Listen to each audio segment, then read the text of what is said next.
All right, you are on the Chris Break Show, and I am trying really hard to sound happy right now, and because this is probably as upbeat as the show is going to get, we got a lot of bad news, a lot in between the last episode and now, but first, before it gets too heavy, I want to issue an apology to Dale J. Gordon.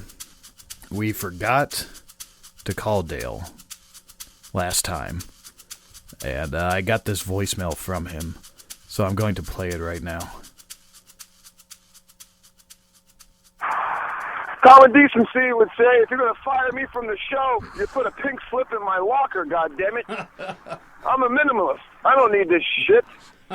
All I drink is water, coffee, tea, and beer. That's how deep it gets.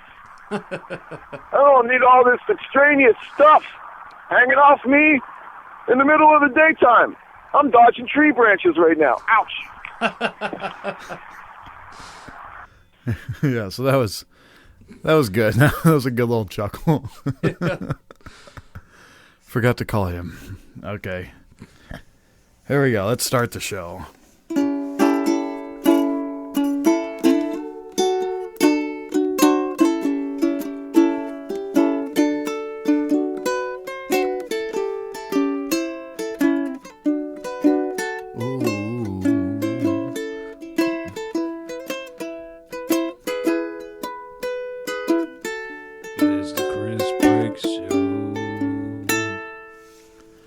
Okay, so I'll try and do these in order.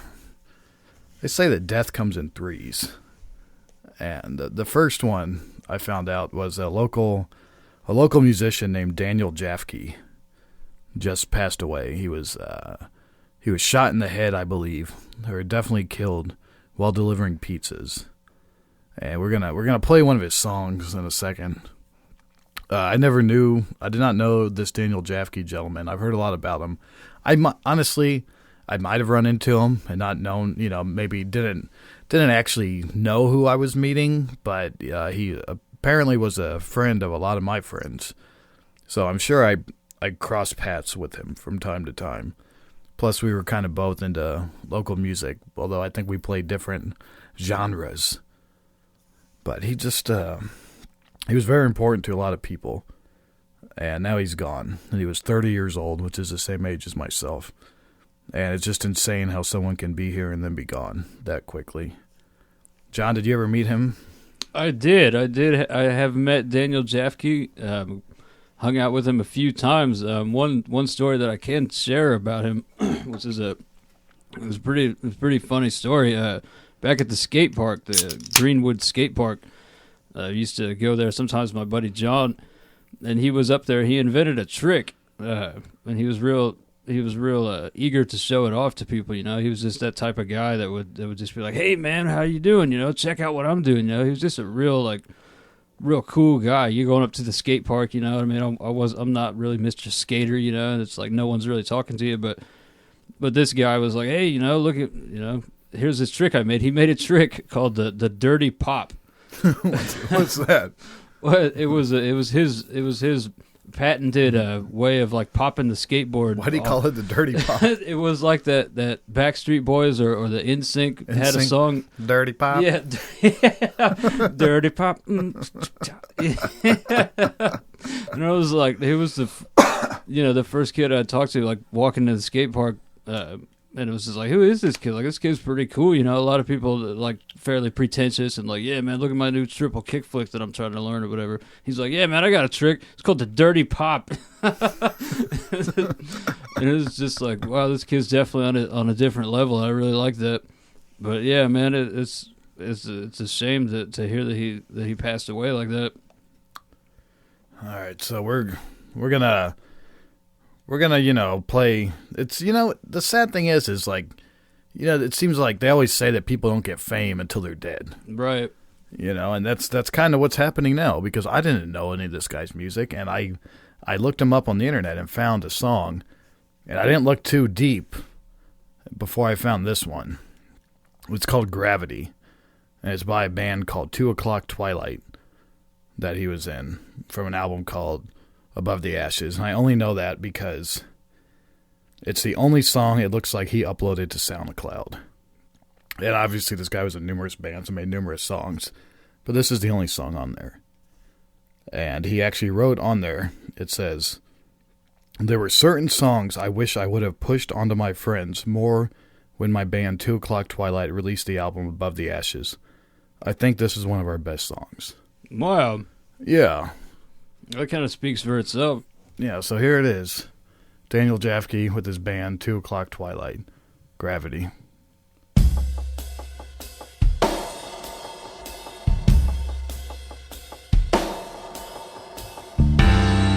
Days away to forever. Things change, not so simple. When time stops, and hearts go.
That was pretty fucking intense.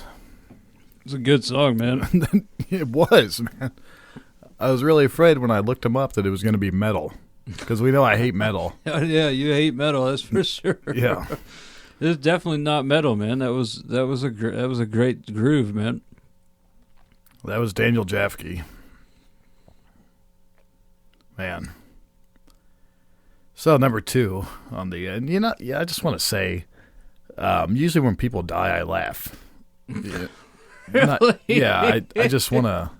I want to point that out just so no one gets offended, because that's how I deal with my emotions, I guess. Right. Like I actually was just doing this personality test. It was floating all over the internet, and that was one of the main things it said about my type. If anybody wants to know, I got what was it, ENTP? I think NPTF. It was the Myers-Briggs. I remember that. Well, I think that's what the whole set is called. Right, but it's not like a "Who are you?" Are you Zach? You're Zach Morris from Saved by the Bell. It was like a real. If anybody wants to Google my personality, I got ENTP. ENTP. What does that stand for? Do you remember? It doesn't even matter. EN as in nice guy, TP. That's what you got. Yeah, and one of the things it pointed out that I already knew was, I'm not the guy you come to when you need a shoulder to cry on. Right. Yeah, like I don't deal with that. And usually when someone, like the Bare Naked Ladies songs, I am the kind of guy who laughs at a funeral. Right. Because I don't know how. That's just the way I deal with it. So if we laugh and we're not making a mockery of anything, that's just what we do. Yeah, we're still here. He's the one that got out. We're still here, so we got to laugh about it, I guess. Yeah, you're gonna hear not a lot of nervous laughter, right, on my part over here. What do you say at times like this? You don't know, and we do kind of a comedy show, so that's our normal shtick. But it's a very somber tone tonight because we got a big load of deaths that we're having to deal with. It's not cool. But yeah, I've always been known as the guy who is the first person to make an inappropriate joke. Break the ice. Yeah, right after death. Man, we knew Jesus, we knew a guy. We know a guy who did some heinous crime and killed a friend of ours, and man, you should have heard the heinous jokes I was making after that happened. I couldn't help myself. I mean, at first I couldn't even speak and say, when I was trying to tell somebody what he had done, I couldn't even tell people what he had done because it was, I couldn't even get the words out without losing my breath. But then after that, all I could do was just make horrible jokes about it. Right. I don't know what that says about me, but that's what I do, so I doubt I'll be making any horrible jokes today, but now that I've said that, I'm going to feel a little bit freer to do so. Well, what jokes do you make, but I was trying to be so serious, and now I feel like now that I've said that, I can kind of smile now and bring it back around. Right, it takes the edge off is what it does. Yeah. It's always fucked up when you hear somebody's song after they died and they talk about death in it. Yeah. They said Daniel Jaffke was delivering pizzas. Papa John's, I believe, is who they said he worked for. And, right.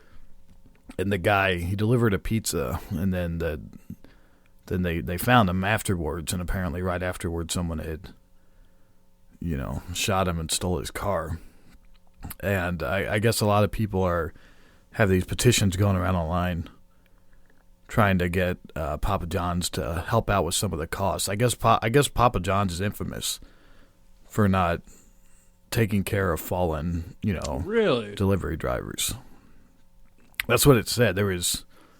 I know, Brad Cummins had everybody's spreading this petition around online. I haven't seen that, but yeah. They want Papa John's to chip in for funeral arrangements or to try to find the killer or all of the above. Yeah, or you'd think there'd be some sort of insurance policy or something. Even Yellow Cab here in Indianapolis, one of their drivers was shot in the head. And I'm pretty sure within an hour, they had a $10,000 reward issued for any information leading to an arrest. Yeah, that's kind of outrageous that Papa John's is not doing anything about it. Yeah. That's a dangerous position, too. The way the news story that I read, he was delivering pizza to apartments, and so he delivered the the pizza to the people who bought it, and then it sounds like somebody else like shot him while he was going back to his car parked in the parking lot.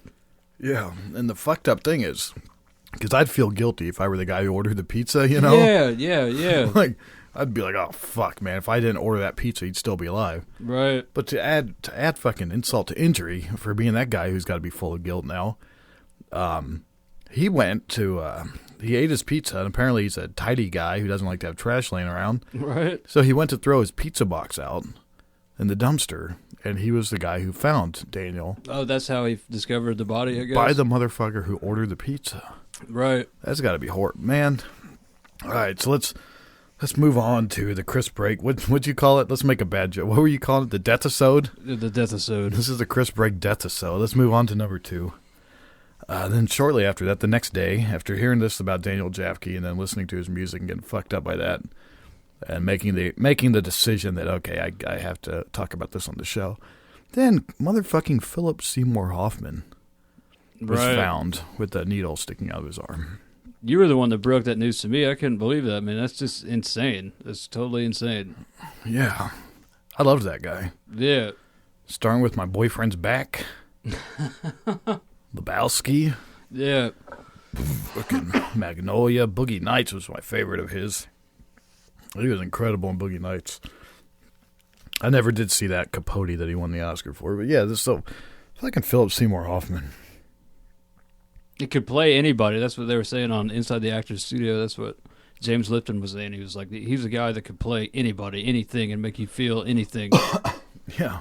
I remember him in Punch Drunk Love? Yeah, he was great in that. I just watched yesterday with my mom and my sister. We watched Pirate Radio. We actually watched The Boat That Rocked because we watched the UK release. I haven't seen that yet. I've been told it's good. It's a great fucking movie, man. Does it make you want to start a pirate radio station?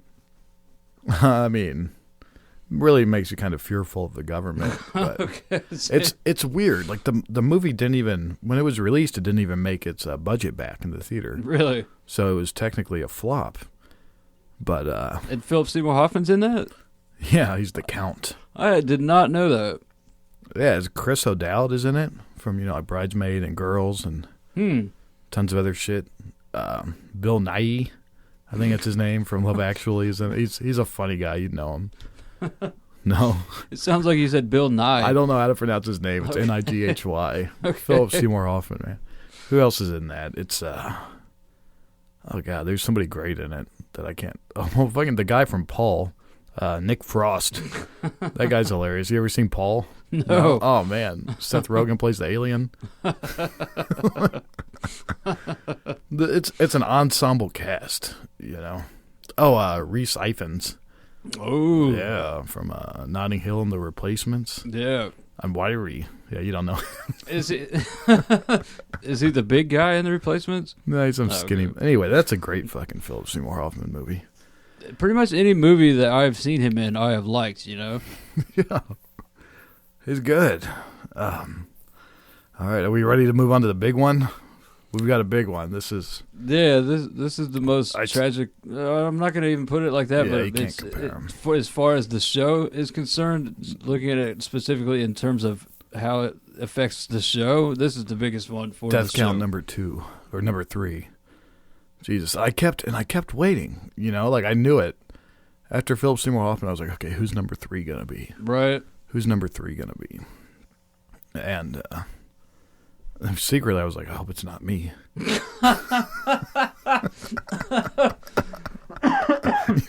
you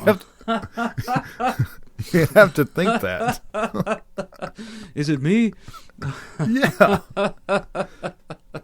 Not this time, Chris. Yeah, because it's like, how many people in your life, okay, because Philip Seymour Hoffman's always been one of my favorite actors. And, then someone on the south side of Indianapolis, the same age as you, dies. Right. And it's like, fuck, man, these are two people who were kind of close to me. Right. In proximity and obsession or, I don't know what the word, respect. But then John sends me a message that apparently Maya Maloff died. And I don't know if you remember Maya, But she was a really, really big fan of our show. Some would say she was our only regular guest, like probably our only caller. Like she's been with us since the start too. Yeah, she was our first. Yeah, man. I can't even believe that, dude. Like when I said that to you, I was like, dude, Maya died. You were like, no, she didn't. That's pretty much my response too. I was like, there's no way that this is real, you know. And then the more we investigated it, it turns out that I guess she did die. Yeah, that's tragic. I mean, she had just given birth to a child. Yeah, she called us. She always called our show all the time. It would just leave these, voicemails. Like she would just call us and just tell us about her life and give us updates. And then, then she didn't call for about a week, and then we'd hear from her again. And she died on January 28th. But she actually called us on January 27th and left a message. But before I play that, I kind of want to read her obituary here. John, you said you haven't seen this? I haven't seen the full obituary, no. Oh, man. I'm going to read it. I think I am. It is with heavy hearts that we share the passing of our beloved Maya Papaya. Maya was born in Trail on May 17, 1988. Should I read her parents' name? Should I give all this information out? Fuck it. I think it's with due respect that you read it in its entirety, you know? Really?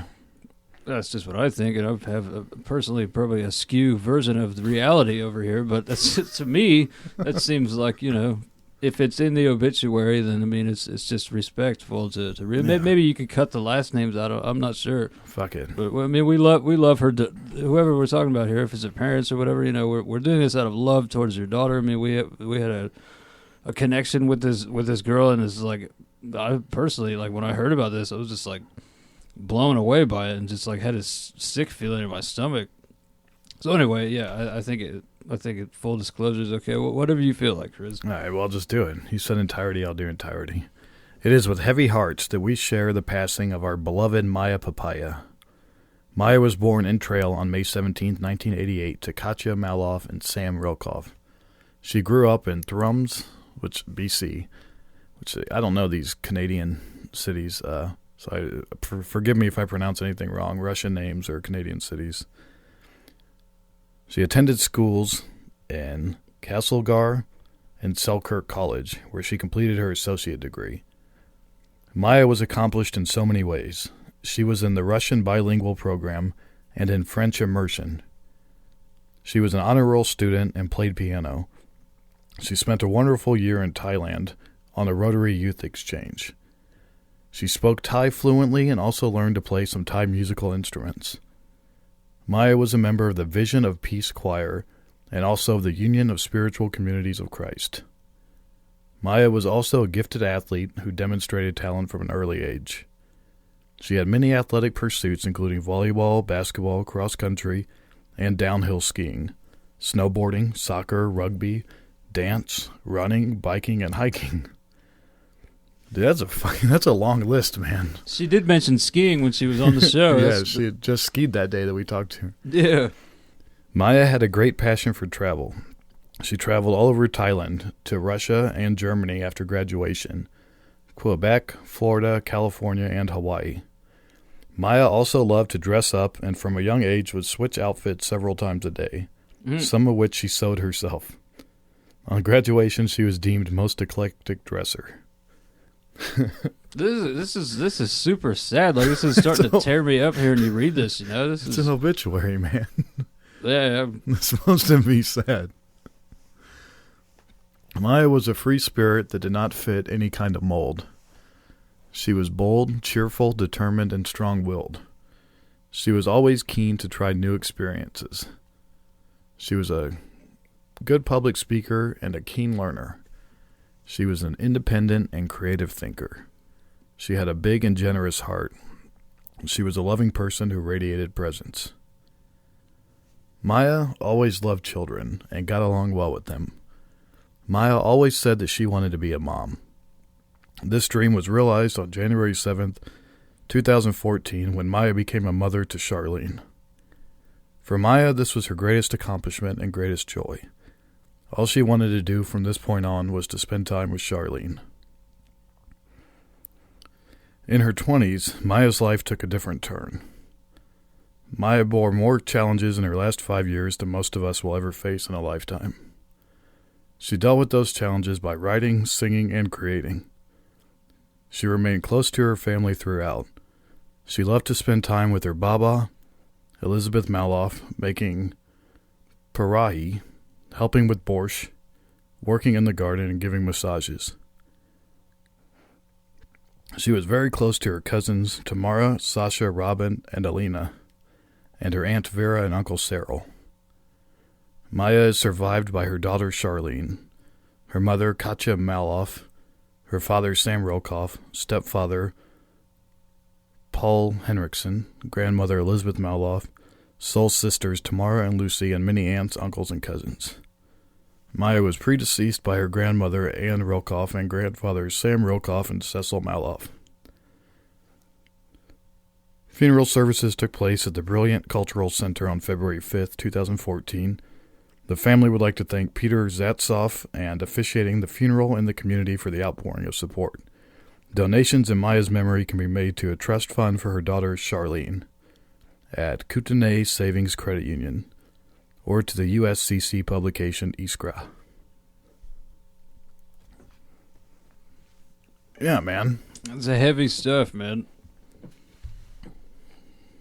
You mentioned Sarah, our past co-host, was wanting to know if we should donate flowers or something. Maybe we should pass that info along to her. She's got a real job and she can maybe pay for some type of donation or something. I sent this to her. You sent that to Sarah? Yeah. Nice. But I told her I thought the funeral had already happened, but apparently it's February 5th. But the reason why I was confused and thought it happened is because it says that they took place on February 5th. Yeah, that's in the future. It is. That's very strange. Yeah, it said that in her 20s, her life took a different turn. Maya told us that she had schizophrenia, and that's probably about when she was 25 when she died.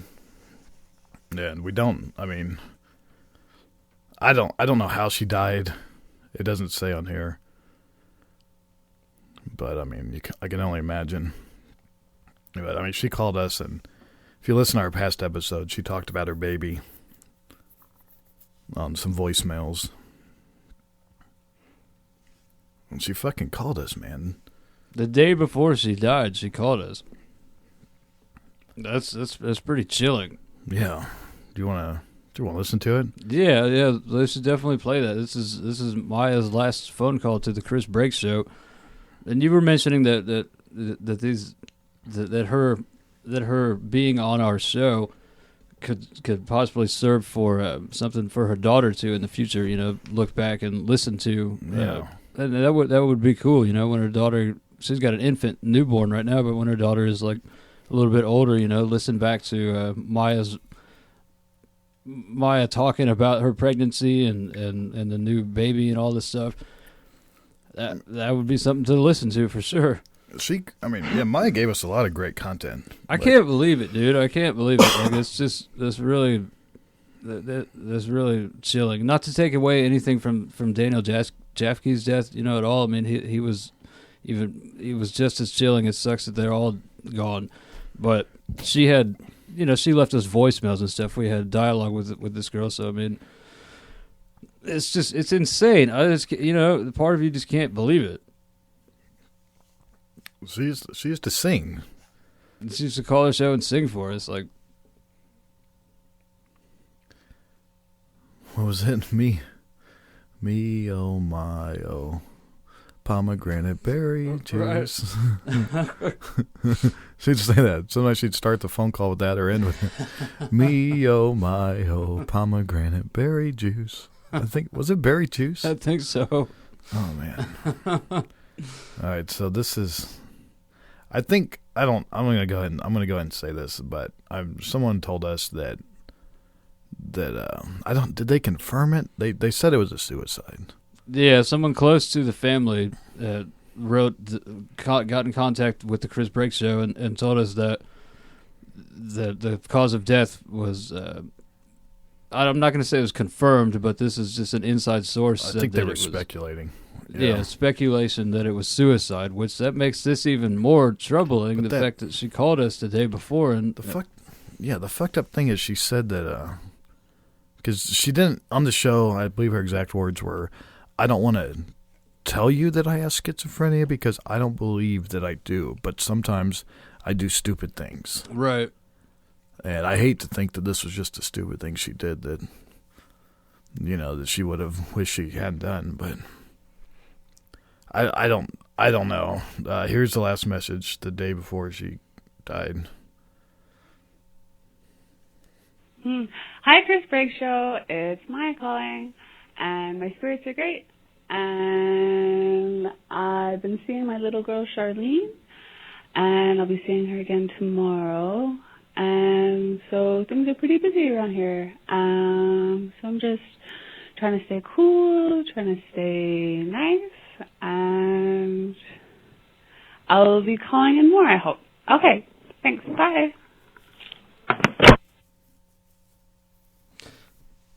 Wow. The first thing that comes to my mind is, does that sound like someone to you that is going to wake up tomorrow morning and slit their wrist? Commit suicide. We don't know what she did. Right, I'm just using that figuratively. Yeah, I mean, it's just, and that's all that I can give is my own personal opinion. But it's just like that's crazy that she called us on the 27th and on the 28th she may or may not have committed suicide or whatever. It's the whole thing is just dumbfounding, So she was trying to stay cool. Looking forward to maybe calling in more. Hopefully, is what she said, something like that. Like. Yeah, she said, I will be calling in a lot more or something. Oh, man.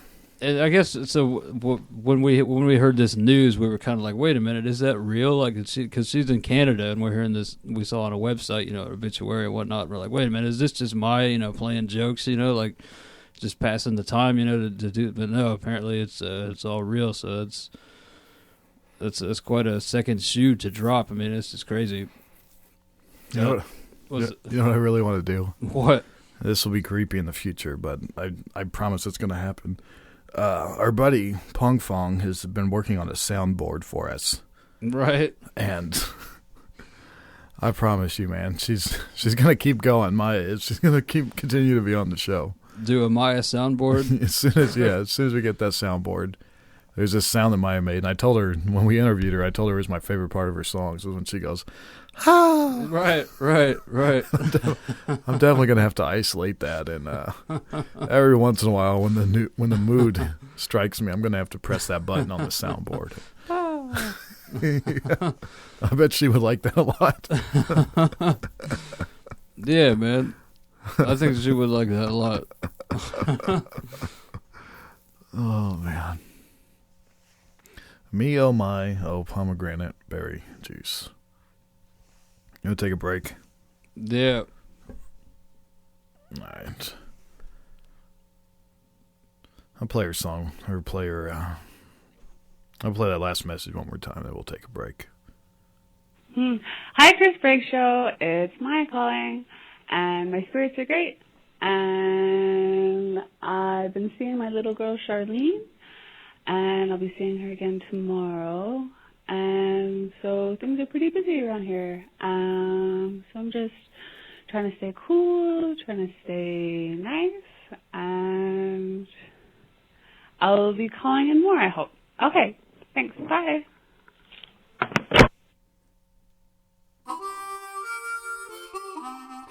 All right, we are back from the break, and you know what? We're going to wrap this episode up because it's just too depressing to continue on with. So, with, like all good things, I now have Dale J. Gordon on the phone.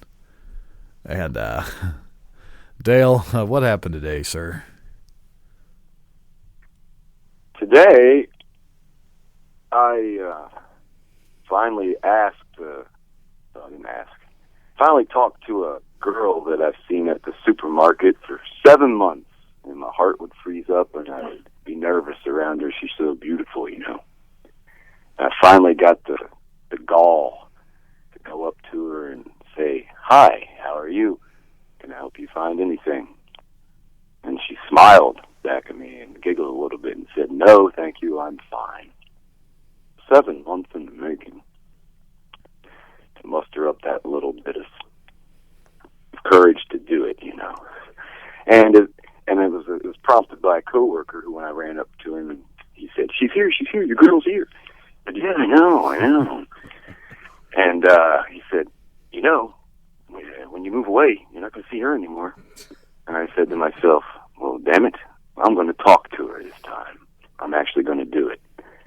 And since we're on the subject of death, and I'm familiar with death, it's perceived by our perception to be the end of a story that we've told ourselves over time.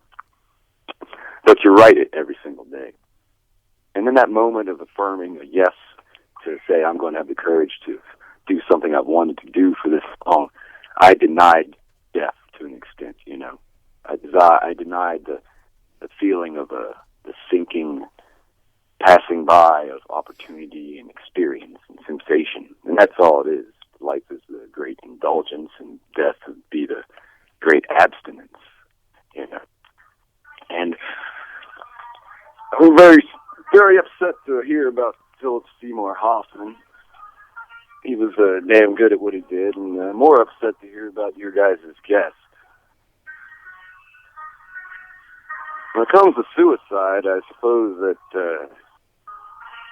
it's just the way people deal with life when it becomes too big of an itch to scratch anymore.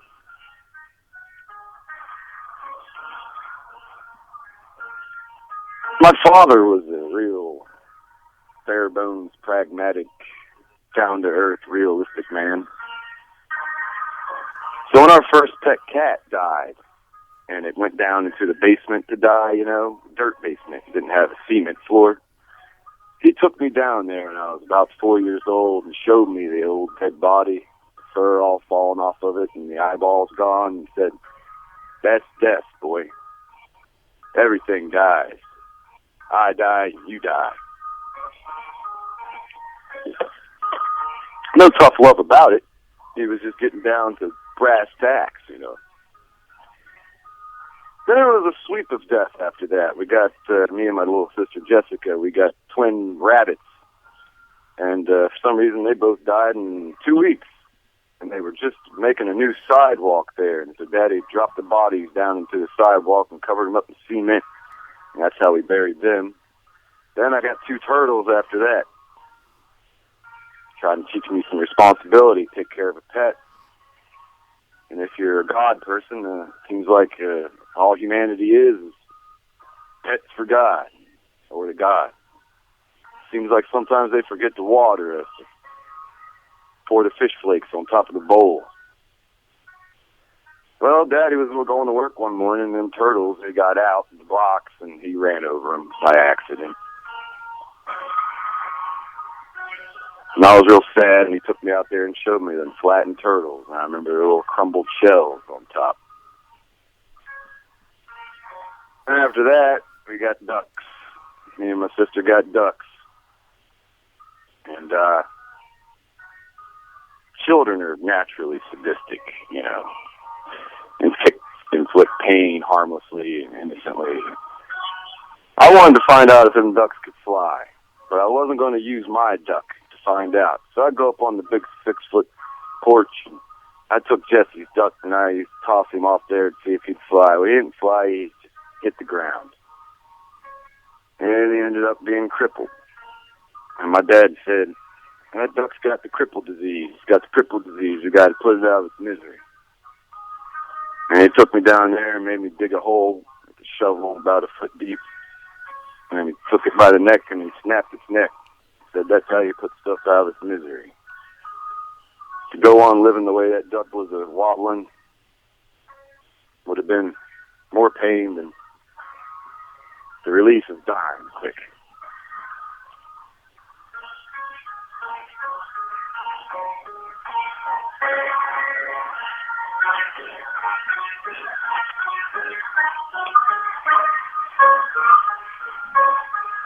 In seeing death, hearing death, touching death, there's a life affirmation, there's an urgency to make sure that you live the fullest, most abundant life that you can amidst the oppressive, disguised slavery that we are all dragging around like a ball and chain.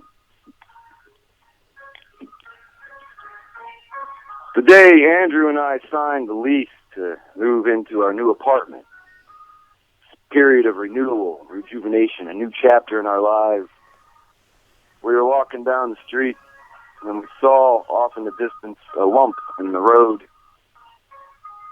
And as we got closer, we realized that the lump was a man, and the man's body was terribly manipulated, and the ambulance hadn't gotten there yet to throw the white sheet on top of him. As we walked by, we saw that he had been hit by a big truck. His head was flat.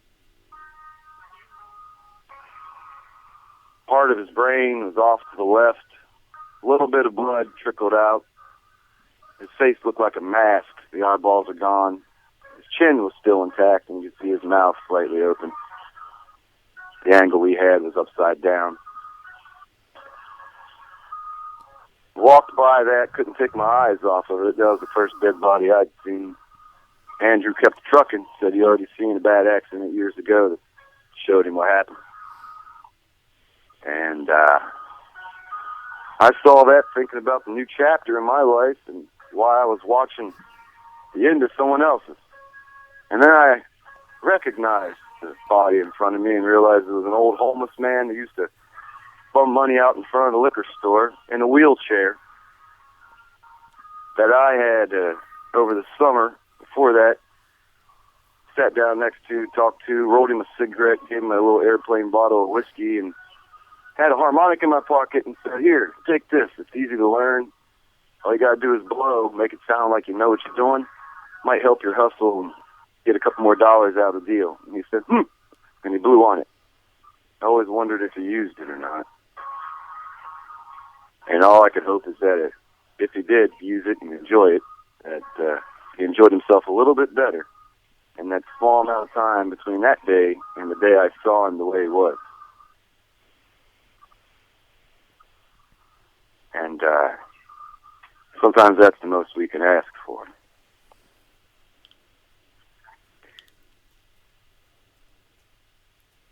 Happy living.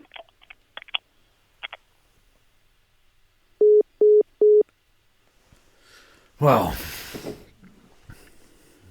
this is, I think this wraps up our death-isode. Jesus Christ. Well, fuck, let's get some nervous laughter here to ease the pain. Me, oh my, oh pomegranate berry juice. John, you got any final words? Get busy living, get busy dying. This is the Chris Briggs Show. Have a good night.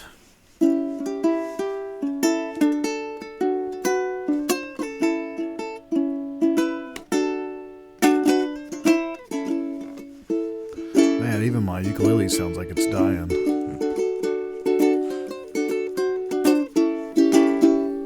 I think I should have tuned it first.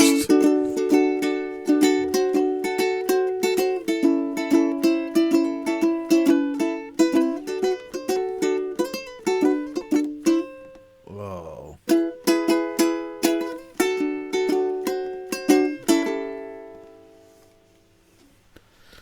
Fuck, man. Maya, we'll miss you. We'll keep you alive, though. I told you, honey, don't make me sad, don't make me cry. It's not enough and the road gets tough, I don't know why. He's making me laugh, let's go get high. Carry on, fun in the meantime. Walk on the wild side. Let me kiss you hard in the pouring rain. Drive the girls insane. Oh, your last words. This is the last time. You and I were born to die. Lost, but now I am found.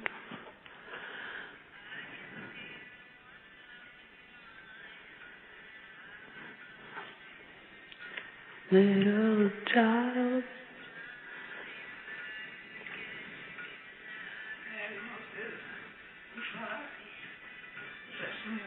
don't make me sad, don't make me cry. Love is not enough and the road gets tough. I don't know why. Keep making me laugh. Let's go get high. Carry on, try to have fun in the meantime. Take a walk on the wild side. Let me kiss you hard in the pouring rain. Drive us insane. This is your last words. This is the last time. 'Cause you and I were born to die. We're born to die.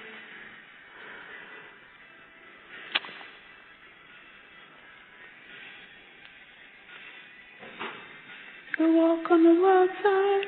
Let me kiss you hard in the pouring rain. Girls insane.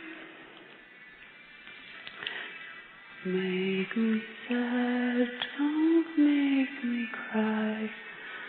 Love is not enough. Stuff I don't know why. Keep making me cry. Let's go get high. Carry on, try to have fun in the meantime. Walk on the wild side.